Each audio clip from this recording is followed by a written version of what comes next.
Aleichem Torah viewers.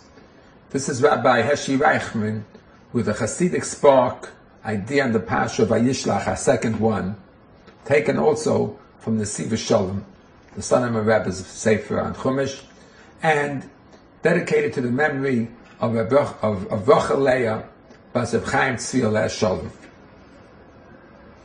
We spoke last time, and we continue with this theme, that the confrontation of Yaakov and Esav is a symbolic confrontation, has many, many levels of meaning and messages.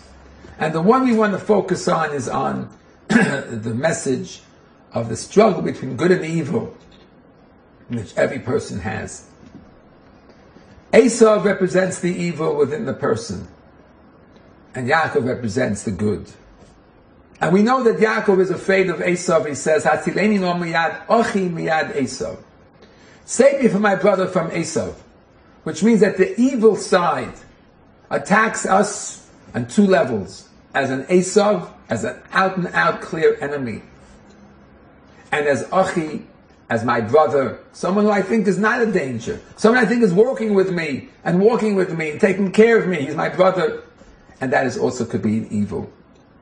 Says in the Nesivos Shalom, obviously the clear out-and-out evil represented by the word Esav is clear. We know it's evil. All the different vices and evils of the world around us, which we must strongly reject, that's clear. What is the Achi? What is that evil within good, which we have a very difficult time to perceive? Last time we spoke about the evil of Gaiva, of a mitzvah. Now we have another idea of the Achi. The evil within the mitzvah, says the Nesivos Shalom, that has to do with machshavos. A mitzvah, by and large, is a pu'ula tova, a good action. I give someone hungry food. I visit the sick. I do something for my parents. I help my children, help my wife or husband. These are actions, good actions. However, there's a question of machshava. What am I thinking about when I do the action? Am I an idealist? Or am I perhaps an opportunist? Am I doing the good deed because it'll advance my career? It'll make me popular. It'll have an immediate payoff. I'll get a raise, so I'll be nice to the other people in the office. What is the motivation? What is the kavanah in this good deed, in this pu'ula? Many times, the pu'ula itself might be wonderful. The action might be amazingly good. But the motivation is far from being ideal. It could be a very low level, what we call in halacha, a shalol lishma. I'm doing the mitzvah, but shalol lishma. Says the Nesivos Shalom, this is the Yetzer Hara within the mitzvah. I cannot, for some reason, get my mind to match the level of the deed. The mind has different agendas, different goals than just doing something good.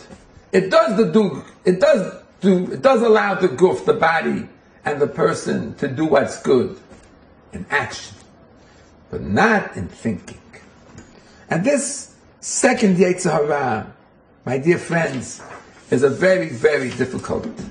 It's a very difficult Yetzer Hara.